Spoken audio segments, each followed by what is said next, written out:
नमस्कार साथियों, दोस्तों आपके अपने चैनल प्रभु यूपीपी में एक बार फिर से स्वागत है। दोस्तों एसएससी जीडी कांस्टेबल 2025 में जो भी बच्चे परीक्षा देने जा रहे हैं, खासतौर से आज हम इस वीडियो में बात करेंगे जो बच्चे पहली बार परीक्षा में शामिल होंगे उनको जो है किस तरीके से तैयारी करना है, किन चीजों पे ज्यादा फोकस करना है, कौन से टॉपिक अधिक जो है कि पढ़ने हैं और उनकी स्ट्रेटेजी क्या होनी चाहिए। क्योंकि देखिए जो बच्चे इसके पहले पेपर दे चुके हैं उन्हें मुझे ज्यादा बताने की आवश्यकता नहीं है, वो जानते हैं, उनके पास बखूबी इस बात का जो है अनुभव होगा कि उन्हें क्या चीज पढ़ना है, क्या चीज नहीं पढ़ना है, उनको कितनी प्रैक्टिस करनी है, किस चीज पे ज्यादा फोकस करना है, क्योंकि उन्होंने परीक्षा दिया है। अब वो बच्चे जिन्होंने परीक्षा नहीं दिया है भैया, उनको जो है किस तरीके से तैयारी करना है, उनके दिमाग में बहुत सारी बातें चल रही होंगी। तो इस वीडियो में आप जो है इसी बारे में जानेंगे कि आपको कैसे तैयारी करना है, किन चीजों पे ज्यादा फोकस करना है, कौन सा टॉपिक जो है आपको अच्छे से तैयार करना है। तो दोस्तों अगर आप चैनल पर नए हैं तो चैनल को सब्सक्राइब कर लें। अगर आप SSC GD constable, UPP, RPF constable जैसी परीक्षाओं की अगर आप तैयारी करें तो ये जो चैनल है आपके लिए हेल्पफुल साबित हो सकता है। दोस्तों अब मैं वीडियो को प्रारंभ करता हूं। देखिए दोस्तों, सबसे पहले तो आप जिस परीक्षा में बैठने जा रहे हैं उस परीक्षा का आपके पास जो है सिलेबस होना चाहिए। आपको सिलेबस के बारे में जानकारी होना चाहिए। पहला काम आप ये करो कि सिलेबस का प्रिंट आउट निकलवाओ और उसके बाद आप जहां पे भी बैठ के पढ़ते हो, अगर आप लाइब्रेरी में पढ़ रहे हो तो वहां पे आप उसको जो है कि चिपका दो, या फिर अगर आप घर पे पढ़ रहे हो जिस जगह पे पढ़ रहे हो वहां पे आप उसको चिपका दो, क्योंकि सिलेबस का एक एक पॉइंट जो है आपके माइंड में जो है फिट होना चाहिए। अब ध्यान दीजिएगा, सिलेबस में तो बहुत कुछ होता है। सिलेबस अगर आप देखोगे जीएस का तो उसमें बहुत कुछ होगा, आपको सारी चीजें नहीं पढ़नी होती है। क्या चीज पढ़ना है, क्या छोड़ना है, ये बड़ा महत्वपूर्ण हो जाता है। पढ़ने से ज्यादा ये महत्वपूर्ण हो जाता है कि हमें किस चीज पे ज्यादा टाइम देना है, किस चीज पे कम टाइम देना है। अब ध्यान दीजिएगा, बारी बारी करके जो है चारों ही सब्जेक्ट के बारे में बात करेंगे। दोस्तों सबसे पहले हम बात करेंगे जीएस के बारे में। सबसे पहले हम बात करेंगे जीएस के बारे में। तो दोस्तों ध्यान दीजिएगा, जीएस के लिए जो है आपको सबसे पहले संविधान बहुत अच्छे से पढ़ लेना है।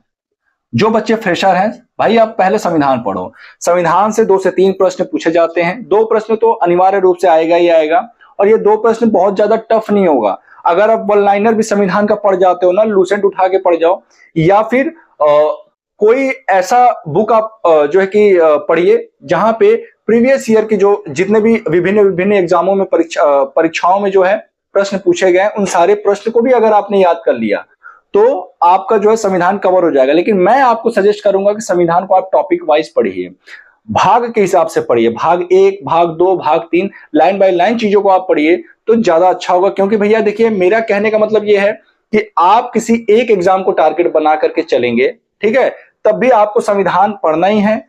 अगर आप 2 एग्जाम को टारगेट बना के चल रहे हैं तब भी वहां भी संविधान से प्रश्न पूछेगा ही। तो आप क्यों ना संविधान को थोड़ा अच्छे से पढ़ें, ठीक है। तो संविधान आपको अच्छे से पढ़ लेना है। इसके बाद इतिहास पढ़ लेना है आपको, ठीक है। इतिहास में तीनों ही इतिहास की मैं बात कर रहा हूं, प्राचीन, मध्यकालीन और आपका आधुनिक। प्राचीन इतिहास की जब मैं बात कर रहा हूं तो प्राचीन इतिहास में आपको सिंधु घाटी सभ्यता, हड़प्पा सभ्यता, ये सब जितने भी हैं इसको पढ़ लेना है। इसके बाद जो है आपको 2 धर्म बड़े अच्छे से पढ़ना है, बौद्ध धर्म और जैन धर्म, जहां से क्वेश्चन अधिक पूछे जाते हैं। आपका वैदिक काल जो है उसको भी आपको तैयार करना है। वैदिक काल में ऋग वैदिक काल, उत्तर वैदिक काल, ठीक है। इसके बाद आपको जो है सभी जितने भी महाजनपदों का इतिहास रहा है उसको अच्छे से पढ़ जाइए, मौर्य साम्राज्य अच्छे से पढ़ जाइए, ठीक है। उसके बाद जब आप आगे बढ़ेंगे तो मध्यकालीन इतिहास में जो है आपको दिल्ली सल्तनत बहुत अच्छे से तैयार करना है। उसके बाद आपको मुगल काल, ये 2 चीज बहुत अच्छे से तैयार कर लेना है। इसके बाद एक चीज मैं बता दूं कि दक्षिण के जो राजवंश हैं, ठीक है, वहां से क्वेश्चन कम पूछे जाते हैं, ठीक। 2 ही 3 क्वेश्चन पूछे जाएंगे, 2 ही क्वेश्चन पूछे जाएंगे, क्योंकि 20-20 प्रश्न ही आना है आपकी परीक्षा में, ठीक है। तो जीएस से 20 प्रश्न, 20 प्रश्न हिंदी से, 20 प्रश्न मैथ से और 20 प्रश्न आपका रीजनिंग से। तो 20 प्रश्न में कितना डाल देगा? ज्यादा करेगा 2 क्वेश्चन डालेगा इतिहास से, बाकी भी तो हैं। तो 2 क्वेश्चन इतिहास, 2 क्वेश्चन संविधान। अभी मैं आगे और भी टॉपिक बात कर रहा हूं, जैसे आधुनिक इतिहास की मैं भूल गया आपको बताना। आधुनिक इतिहास में आपको अंग्रेजों के आगमन से लेकर के भारत की स्वतंत्रता तक बहुत अच्छे से तैयार करना है। सबसे ज्यादा क्वेश्चन आधुनिक इतिहास से ही बनने के चांसेस होते हैं, खासतौर से गांधी युग की बात मैं करूं तो। संविधान पढ़ लिया आपने, इतिहास पढ़ लिया, इसके बाद आपको भारत का भूगोल,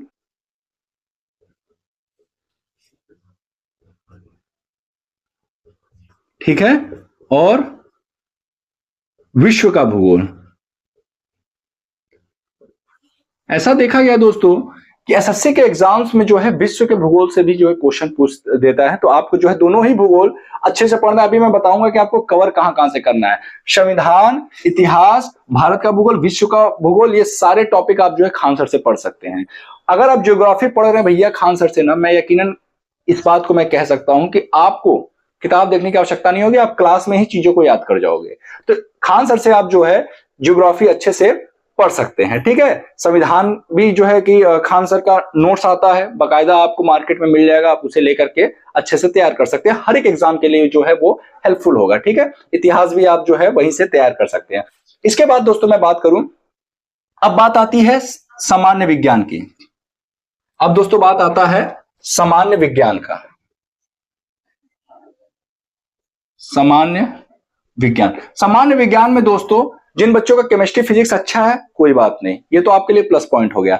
लेकिन जिन बच्चों का साइंस जो है वीक है, तो भैया आप सिर्फ और सिर्फ जो है बायो अच्छे से पढ़ के जाना।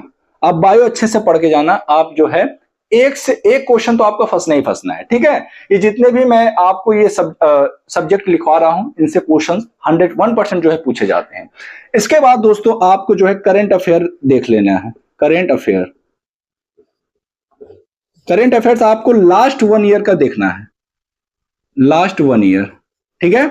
लास्ट 1 ईयर का आपको करंट अफेयर देख करके जाना है, क्योंकि आप जानते हैं कि हर साल एसएससी जीडी का परीक्षा हो रहा है, तो करंट अफेयर आपका एक साल आपने पढ़ लिया तो उसके बाहर आपसे नहीं पूछा जाएगा। करंट अफेयर हो गया। इसके बाद दोस्तों अगर आपके पास टाइम बचता है, स्टैटिक जीके तो आपको बहुत अच्छे से देखना ही है। स्टैटिक जीके मैं भूल गया, ठीक है।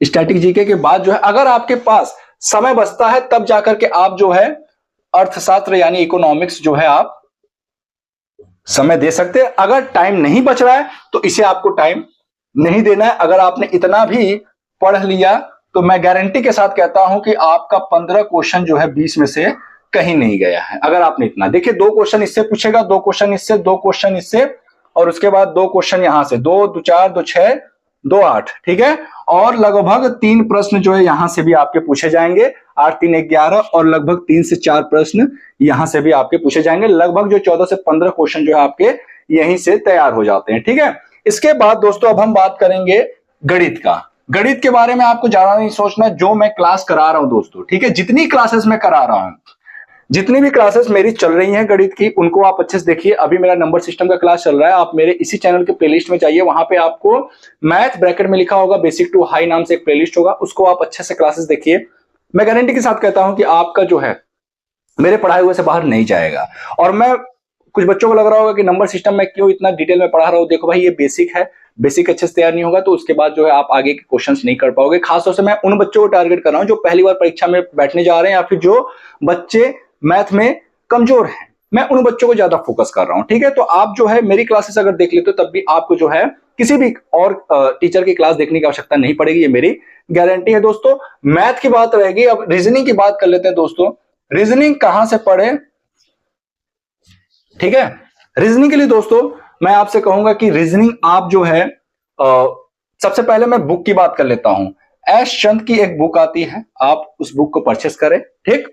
अब बात आती है कि कहां से पढ़ें, तो आप जिस भी टीचर से पढ़ रहे हैं अभी वर्तमान में रीजनिंग, ठीक है, आपको जिनका भी समझ में आ रहा है आप उनकी क्लासेस देखें अच्छे से।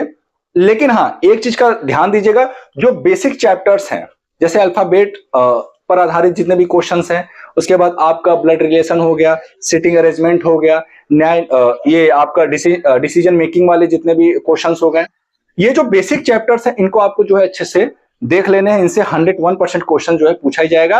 रीजनिंग के लिए मैं आपको दोस्तों एक चीज सजेस्ट करूंगा कि आप लोग जो पीवाईक्यूज है ना, पीवाईक्यूज इसको अच्छे से लगाइएगा। पीवाईक्यूज का अगर आपने रीजनिंग लगा लिया, ठीक है, तो आपको उससे बाहर जो है कि क्वेश्चन नहीं मिलेगा।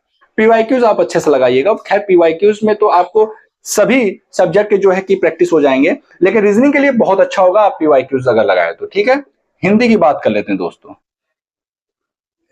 हिंदी जो है, हिंदी के सभी टॉपिक देखिए इंपॉर्टेंट है। लगभग जो है आपके 20 से 21 टॉपिक हैं हिंदी के, ठीक है, 19 से 20 टॉपिक है और 20 ही क्वेश्चन भी पूछे जाने हैं। तो मान करके चलिए कि लगभग सभी टॉपिक से जो है एक एक दो दो प्रश्न करके पूछा जाएगा। 2 प्रश्न बहुत कम पूछा जाएगा, 1 प्रश्न लगभग हर एक टॉपिक से जो है आपकी परीक्षा में पूछा जाएगा। और यहाँ पे जो है अगर मैं यूपीपी से तुलना करूं तो हिंदी में आपको बहुत अधिक पढ़ने की आवश्यकता नहीं है। यहाँ पे ना तो छंद पूछेगा, ना अलंकार पूछेगा, ना समास आएगा, कुछ भी नहीं पूछ रहा है यहाँ पे। और यहाँ तक कि यहाँ पे केवल सिर्फ और सिर्फ आपको रट्टा मारने वाली चीजें पढ़ना है, जैसे पर्यायवाची हो गया, विलोम शब्द हो गया, वाक्यांशों के लिए एक शब्द हो गया, लोकोक्तियां, मुहावरे, इस सब, ये सब जो याद करने वाली जितने भी आपके टॉपिक हैं हिंदी के, इसको आपको अच्छे से देखना है। हिंदी के लिए अगर आप बुक मुझसे जानना चाहेंगे कौन सी बुक आपको लेनी चाहिए, तो आप राजपाल की बुक ले सकते हैं। राजपाल की बुक से आप जो है पढ़िए, ये बेस्ट होगा। ठीक है, राजपाल की जो किताब है ये बड़ा इसका अच्छा रिव्यू आ रहा है। इसके अलावा आप आदित्य पब्लिकेशन की भी ले सकते हैं। दोनों किताब आप जब जाइएगा लेने के लिए, ठीक है, तो वहां पे जो है दोनों ही किताबों को आप देख लीजिएगा, जिसका आपको अच्छा लगे आप दोनों परचेस कर सकते हैं। वैसे मैं कहूंगा राजपाल और आदित्य पब्लिकेशन दोनों बेस्ट हैं। तो दोस्तों ये हमारा जो है रहा कि भैया क्या क्या टॉपिक इंपॉर्टेंट है, क्या किस बुक से पढ़ना है। अच्छा, मैथ के लिए मैं बता दूं, मैथ के लिए अगर आप लोग प्रैक्टिस करना चाहते हैं तो आर.एस. अग्रवाल का बुक ले लीजिएगा। ठीक है, आर.एस. अग्रवाल का बुक ले लीजिएगा। जीएस की अगर मैं बात करूं तो मैंने बता ही दिया कि संविधान, इतिहास और भूगोल, ये तीनों ही सब्जेक्ट जो है आप खान सर से तैयार कर सकते हैं, यहां तक कि बायो भी। ठीक है, इसके बाद जो आपका एक टॉपिक रह गया था करंट अफेयर। करंट अफेयर के लिए आप लोग जो है घटना चक्र का बुक ले लीजिएगा, घटना चक्र।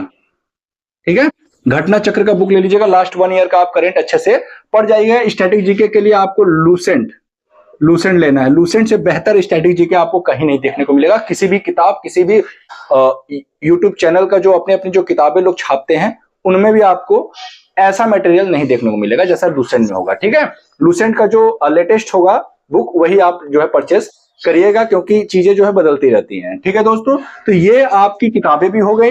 रीजनिंग के लिए मैंने बता ही दिया चंद, हिंदी के लिए बता ही दिया। अब बात आती है कि प्रैक्टिस कैसे करें। प्रैक्टिस बहुत इंपॉर्टेंट होता है कि भाई कहां से मॉक टेस्ट दे, क्या करें।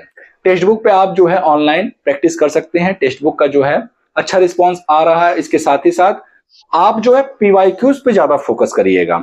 आपको पीवाईक्यूज पे बहुत अधिक फोकस करना है दोस्तों। पीवाईक्यूज जो है जितने भी विगत 3-4 वर्षों में परीक्षाएं हुई है एसएससी जीडी की, आप जो है उनको अच्छे से देख जाइएगा, उनको अच्छे से क्वेश्चंस को सॉल्व कर जाइएगा। और उसके बाहर से क्वेश्चन भी नहीं पूछेगा, लेवल वही रहेगा, लेवल चेंज नहीं होने वाला है। एक वीडियो में मैं बात करूंगा कि सेफ स्कोर क्या होगा इस बार का एसएससी जीडी कांस्टेबल का, आपको कितने नंबर का, कितने क्वेश्चन का आपको जो है टारगेट बना करके चलना है। इस वीडियो एक वीडियो में मैं उस टॉपिक पर भी बात कर लूंगा, क्योंकि दोस्तों आप जब कोई चीज की तैयारी करते हो या फिर आपका जो टारगेट है वो सेट होना बहुत जरूरी है कि हाँ मुझे 80 क्वेश्चन है तो 80 क्वेश्चन में मुझे इतने क्वेश्चन हर हाल में सही करने हैं। आपको टारगेट सेट करना पड़ेगा और मैं कैटेगरी वाइज बताऊंगा कि कितना कितना सेफ स्कोर होगा। और रहेगी बात कि सिलेक्शन होने ना होने की, तो देखिए एसएससी जीडी में ये देखा गया कि नॉर्मलाइजेशन में जहां नंबर बढ़ते हैं तो वही नॉर्मलाइजेशन में नंबर घटते भी हैं। तो एक ये भी बड़ा अहम रोल हो जाता है सिलेक्शन में। कुछ बच्चों को फायदा होता है तो वहीं कुछ बच्चों को नुकसान भी होता है नॉर्मलाइजेशन से। तो ऐसा नहीं है, कुछ चीजें आपके हाथ में है तो कुछ चीजें आपके हाथ में नहीं भी होती हैं। जैसे आपके हाथ में जो है नॉर्मलाइजेशन नहीं है, आपके हाथ में ये नहीं है कि आपका पेपर किस डेट में किस शिफ्ट में पड़ेगा। आपके हाथ में सिर्फ और सिर्फ ये है कि आप तैयारी कर सकते हो अच्छे से, आप अच्छे से परीक्षा दे सकते हो। उम्मीद करता हूं दोस्तों जो भी बच्चा ये वीडियो देखा होगा उसको जो है इस वीडियो के माध्यम से काफी हेल्प मिली होगी। अगर आप एसएससी जीडी कांस्टेबल की तैयारी कर रहे हैं तो इस चैनल से आप अंत तक जुड़े रहें, यकीनन आपको फायदा पहुंचेगा दोस्तों। और किसी भी जानकारी के लिए आप जो है मेरे मोबाइल नंबर 8382 082 637 पर आप जो है कॉल कर और अधिक डिटेल ले सकते हैं। तो दोस्तों ये रहा हमारा आज का वीडियो। उम्मीद करता हूं आपको चीजें पसंद आई होंगी। दोस्तों ये वीडियो कैसा लगा हमें नीचे कमेंट बॉक्स में लिखकर जरूर बताएं। दोस्तों अगर वीडियो पसंद आए तो प्लीज वीडियो को लाइक करें, चैनल को सब्सक्राइब करें दोस्तों। फिर मिलते हैं किसी नए वीडियो के साथ, तब तक के लिए जय हिंद, जय भारत।